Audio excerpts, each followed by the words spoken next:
Dear students, this lecture has been prepared under the aegis of Department of Higher Education Haryana, and this lecture has been specially been prepared for undergraduate tourism management students. In this chapter, we are going to discuss, in this video lectures, we are going to discuss barriers of communication, and we have studied some barriers of communication in our earlier video also, and this is part 2, barriers of communication. First of all, I would like to introduce myself. My name is Anil Lalit. I am assistant professor in tourism management and presently working at Dr. B.R. Ambedkar Government College, Jagdishpura. Earlier, we have studied two types of barriers of communication, and now we are going to study the third type of barrier of communication. This type of barrier of communication is cultural barriers. First of all, we should look at this statement of Ronald Reagan. Ronald Reagan was the early US president, and he defined there are no constraints on the human mind, no walls around the human spirit, no barrier to our progress except those we ourselves erect. उसके अनुसार कि हमारे human mind की ना तो कोई सीमाएं हैं, ना ह्यूमन स्पिरिट के चारों तरफ कोई दीवार है, और हमारी प्रोग्रेस में सिर्फ वही बाधाएं हैं जो कि हम अपने लिए खड़ी करते हैं.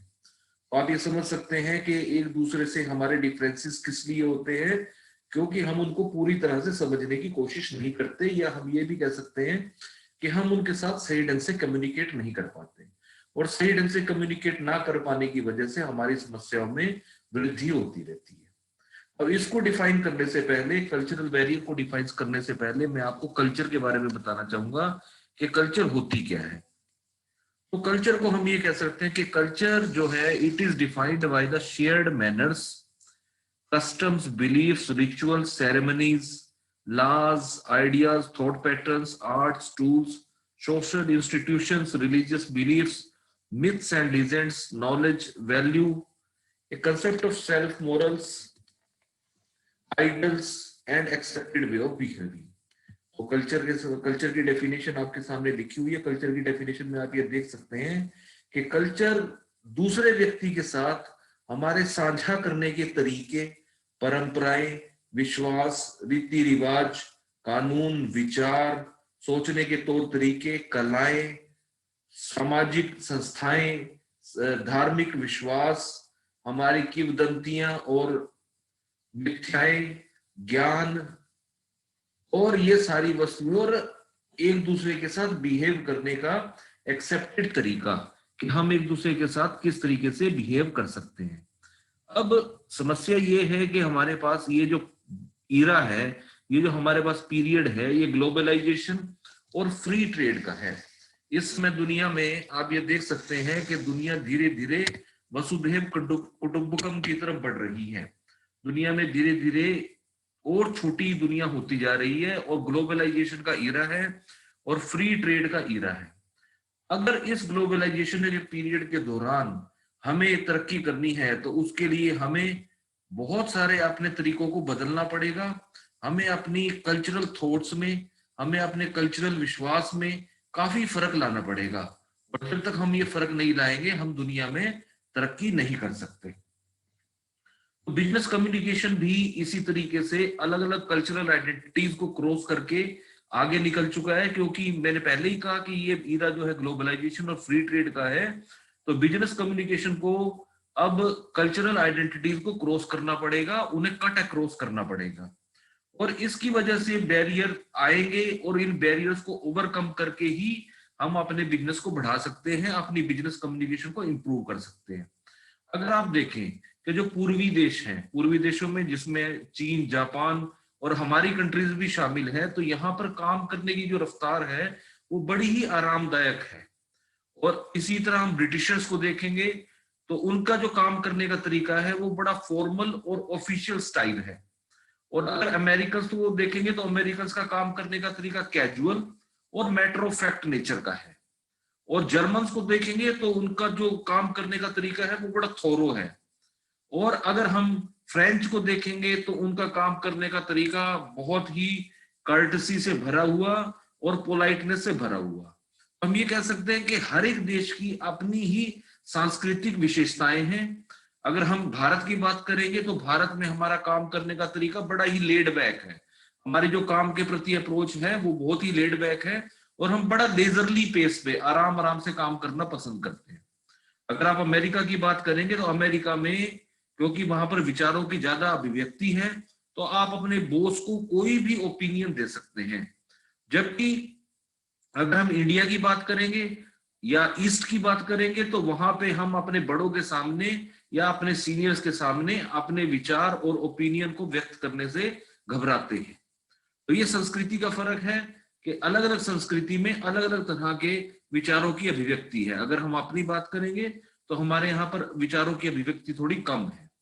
तो अब ये जो समस्याएं हैं, अब जब आप एक ऐसे रिसीवर के साथ बातचीत करना चाहते हैं या ऐसे रिसीवर के साथ कम्युनिकेशन करना चाहते हैं जिसकी कल्चर आपसे बिल्कुल अलग है, तो आपको उन कल्चरल बैरियर्स को ओवरकम करना पड़ेगा जो भी रास्ते में आती है।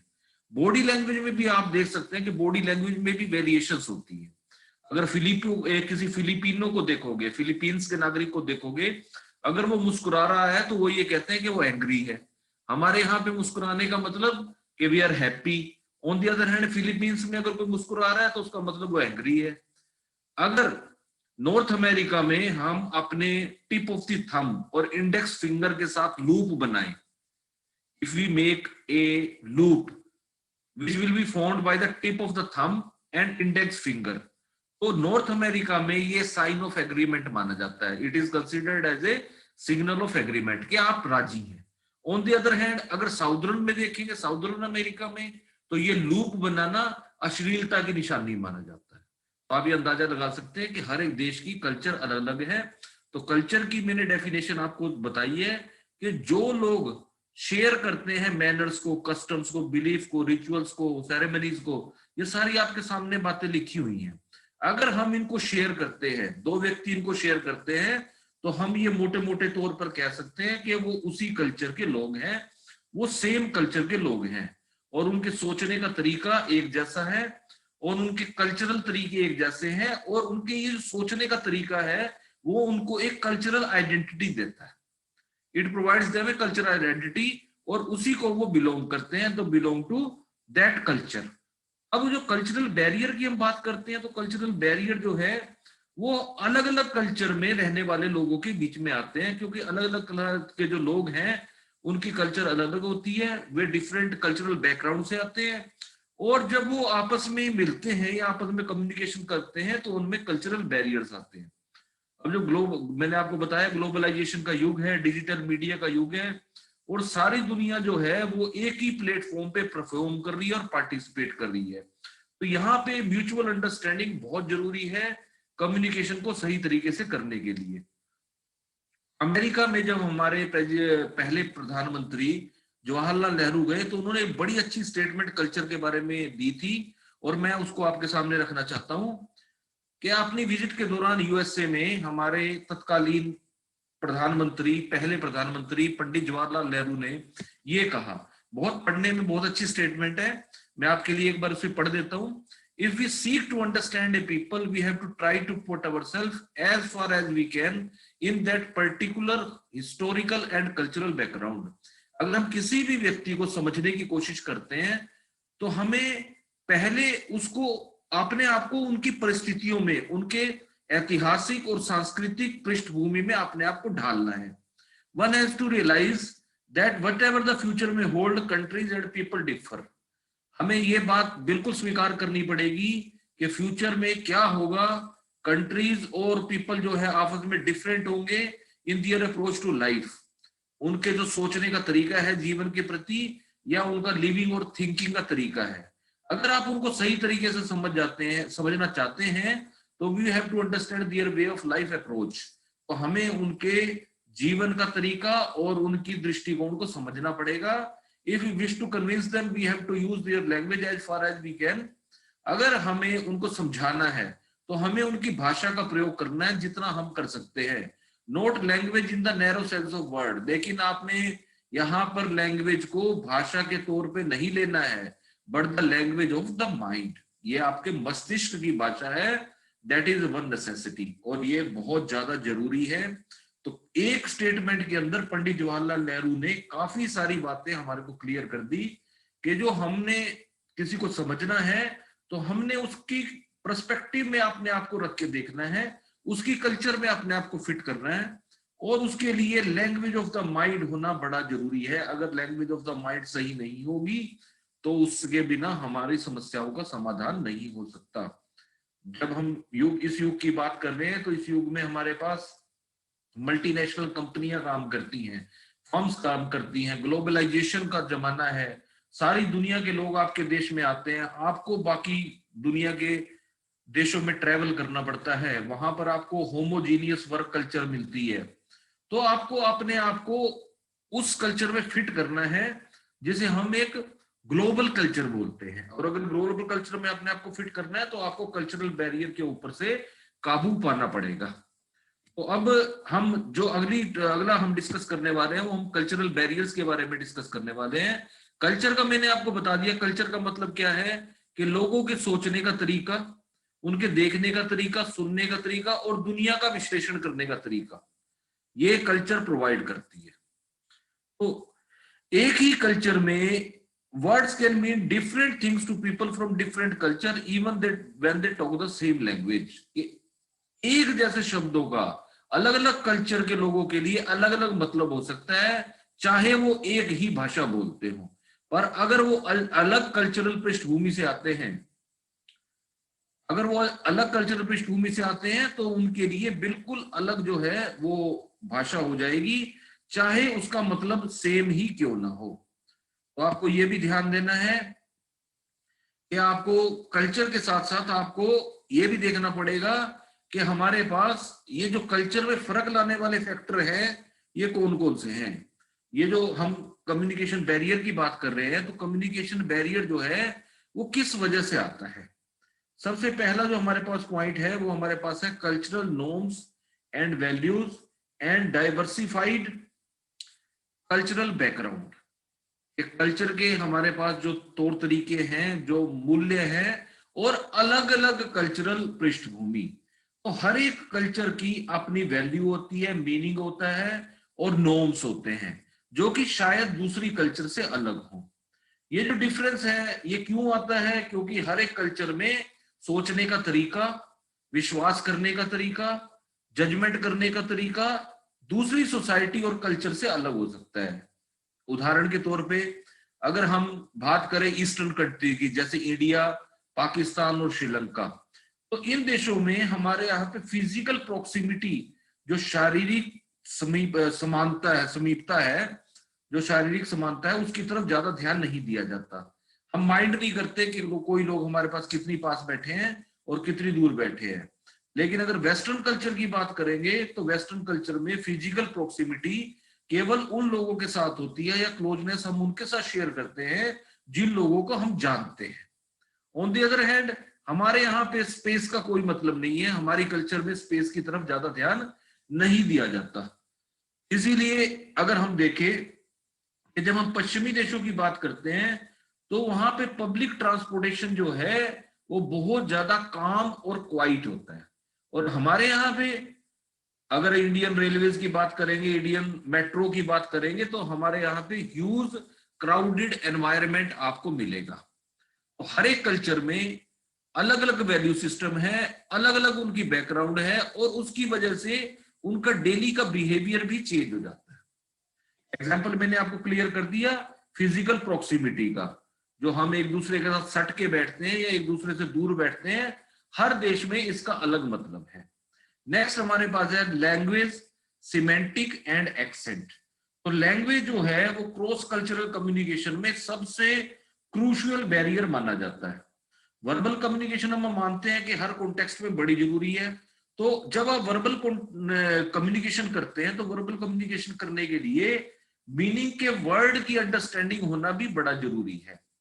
और लैंग्वेज बैरियर से समस्याएं क्या आती हैं? क्योंकि अलग अलग शब्दों के अलग अलग भाषाओं में अलग अलग मतलब भी हो सकते हैं और ये भी हो सकता है कि एक भाषा के अंदर हमारे पास कई सारी डायलेक्ट्स भी हो सकती है, कई सारी बोलियां भी हो सकती हैं। उसकी वजह से अलग अलग मतलब निकल जाते हैं, जैसे चाइनीज और रशियन लैंग्वेज, इसमें क्योंकि ये दोनों बहुत बड़े बड़े देश हैं, तो अगर हम देश के अलग अलग कोनों की बात करेंगे तो वहां पे डिफरेंट डायलेक्ट्स बोली जाती है, जो कि हो सकता है कि देश के एक कोने से, चाइना के एक कोने से चाइना के दूसरे कोने में अलग हो।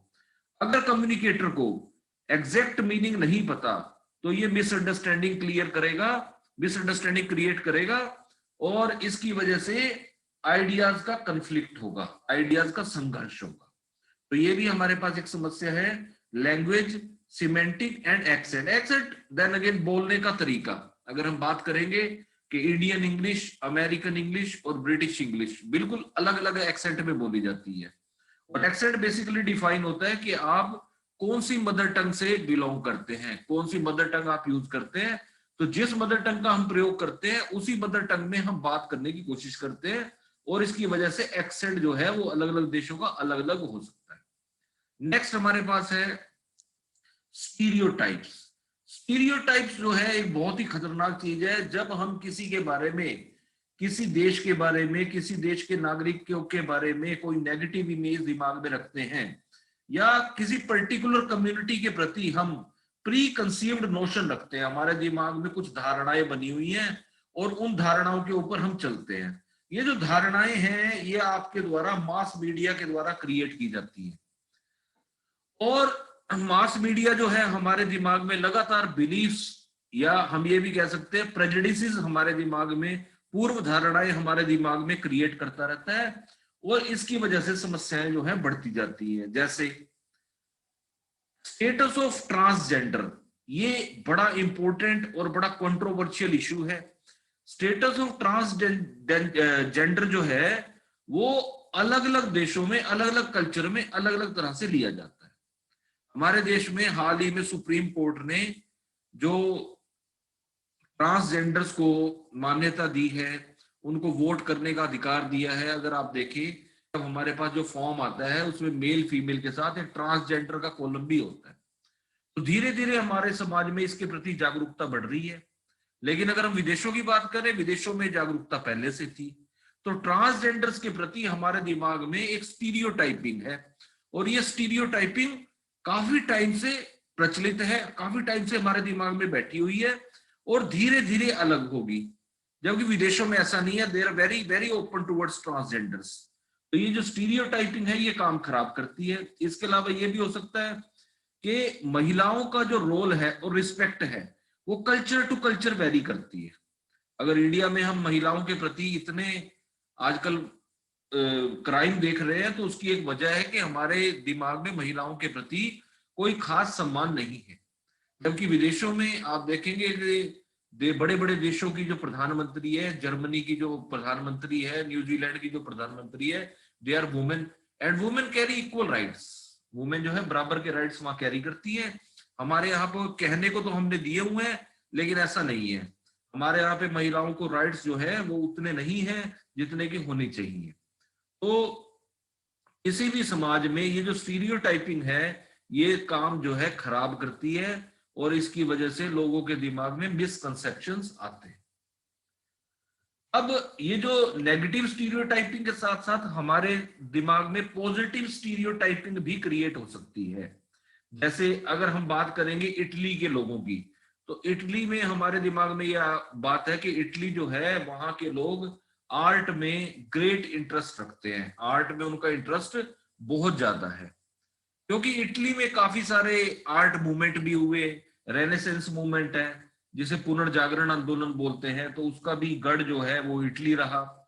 तो इटली जो है एक कला का केंद्र माना जाता रहा है, और इटली में काफी सारे कला के मूवमेंट्स भी हुए। तो अगर कोई फॉरेनर विजिट करता है इटली, और वहां जाके वो इसी माइंडसेट के साथ बात करता है इटली वालों के साथ कि they are very influential, they are very powerful, great lovers, art lovers, तो वो जो है उस रियलिटी को शायद स्वीकार ना कर पाए, और उसमें दिक्कत जो है वो बढ़ती है। तो यहाँ पे आज हम कंक्लूड करते हैं स्टीरियोटाइप्स पे। अगली बार जो अब हम मिलेंगे तो हम इससे आगे जो है नेक्स्ट यूनिट कवर करेंगे। तो थैंक यू वेरी मच।